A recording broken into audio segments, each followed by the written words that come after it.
আচ্ছা, আজ 22শে শ্রাবণ, 83তম প্রয়াণ দিবস। 1941 সালে রবি ঠাকুর আমাদের ছেড়ে চলে যান।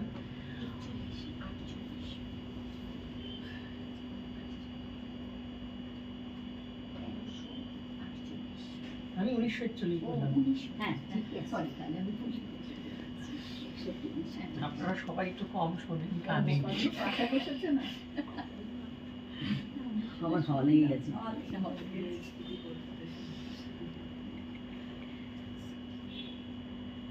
হ্যাঁ, যেটা বলছিলাম, আমাদের প্রতিবেশী দেশ বাংলাদেশের রাজনৈতিক অস্থিরতা এবং অসহিষ্ণুতার কারণে আজ আমি একটা পোস্ট দেখলাম এবং সে নিয়ে বেশ কিছু আলোচনা হচ্ছিল যে রবি ঠাকুরের মূর্তি তারা ভেঙে ফেলেছে।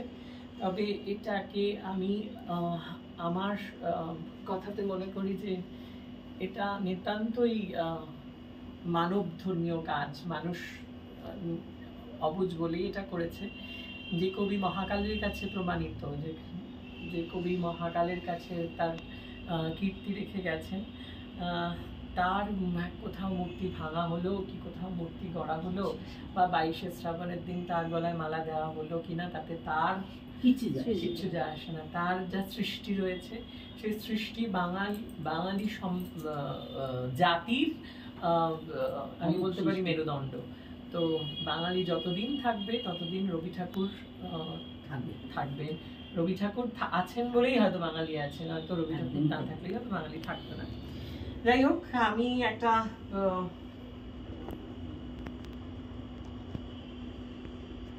রবি ঠাকুরের কবিতা বলি। মাসি দেওয়া যাবে? আমার হাতে কণ্ঠ নেই। কোথায় অনু কোথায় গেল? মাসি, যে কোনো মাসি। আমি রবি ঠাকুরের বাউল কবিতাটা একটু পাঠ করবো, আমি তো মুখস্থ বলতে পারি না। শিশু ভোলানাথ কাব্যগ্রন্থ থেকে তার এই কবিতা।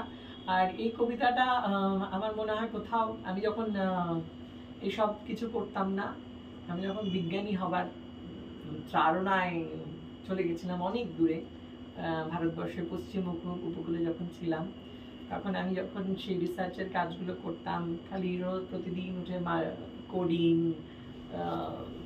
দুটো ওয়ার্ক স্টেশনে বসে বসে ঘন্টার পর ঘন্টা কাজ করতাম। তখন আমার এবং যখন ফিরে আসতাম, সেই যখন আমি আমার কোয়ার্টারে ফিরতাম, সেই কোয়ার্টারে জানলা দিয়ে সমুদ্র দেখা যেত। সেই সমুদ্রের উপর পূর্ণিমার চাঁদ, আর ছিল আমার রবীন্দ্রনাথ। তো সেই একাকিত্ব সময় এই কবিতাটা আমার তখন খুব প্রাসঙ্গিক মনে হয়েছিল।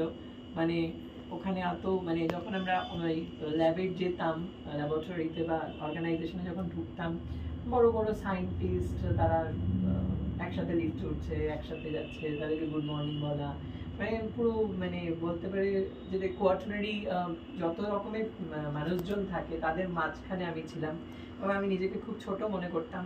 তো সেইখানে আমার এই বাউল কবিতাটা খুব প্রাসঙ্গিক বলে মনে হয়েছিল। তো সেই কবিতাটা পাঠ করবো। গোল গোল গোল গোল ঘুরছে। দেখো না, তোমার ফোনে ট্রাই করে দেখো না।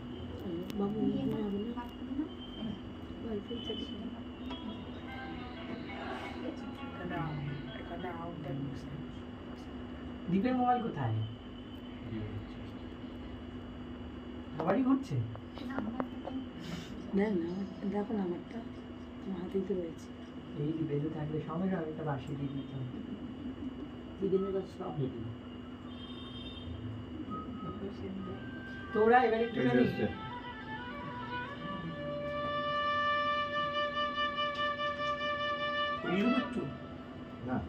রবি ঠাকুরের বাউল। দূরে অসত্য তলায় পুতির কণ্ঠিখানি গলায়, বাউল দাঁড়িয়ে কেন আছো?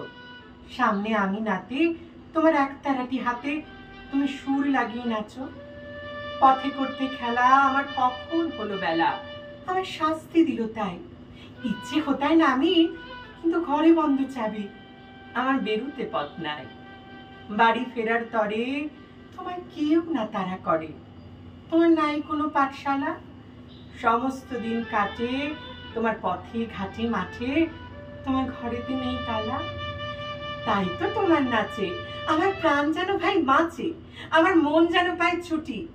ওগো তোমার নাচে যেন ঢেউয়ের দোলা আছে, ঝড়ে গাছের লুটোপুটি। অনেক দূরের দেশ আমার চোখে লাগায় রেশ, যখন তোমায় দেখি পথে দেখতে পাই যে মন যেন নাম না জানা বন, কোন পথ হারা পর্বতে। হঠাৎ মনে লাগে যেন অনেক দিন আগে আমি অমনি ছিলেন ছাড়া, সেদিন গেল ছেড়ে আমার পথ নিলকে কেড়ে, আমার হারালো একটারা। কে নিল গো টেনে আমার পাঠশালাতে এনে, আমার এলো গুরু মশাই। মন সাদা যার চলে যত ঘর ছাড়াদের দলে, তারে ঘরে কেন বসায়? কত আমায় ভাই তোমার গুরু মশাই নাই। আমি যখন দেখি ভেবে বুঝতে পারি খাঁটি, তোমার বুকের একতারাটি তোমার ওই তো পড়া দেবে। তোমার কানে কানে ওরি গুনগুনানি গানে তোমার কোন কথা যে কয়, সব কি তুমি বোঝো? তারি মানে যেন খোঁজো কেবল ফিরে ভুবনময়। ওরই কাছে বুঝি আছে তোমার নাচের পুঁজি, তোমার খ্যাপা পায়ের ছুটি। পরি সুরের বলে তোমার গলার মালা দোলে, তোমার দোলে মাথার ঝুটি। মন যে আমার পালায় তোমার একতারা পাঠশালায়, আমার ভুলে দিতে পারো, নেবে আমার সাথে। এসব পণ্ডিতেরই হাতে আমার কেন সবাই মারো? ফুলিয়ে দিয়ে পড়া আমার শেখাও সুরে গড়া, তোমার তালা ভাঙার পাঠ। আর কিছু না চাই, যেন আকাশ খানা পাই আর পালিয়ে যাবার মাঠ। দূরে কেন আছো? দ্বারের আগুন ধরে নাচো, বাউল আমারই এইখানে। সমস্ত দিন ধরে যেন মাতন ওঠে ভরে তোমার ভাঙন লাগা গানে।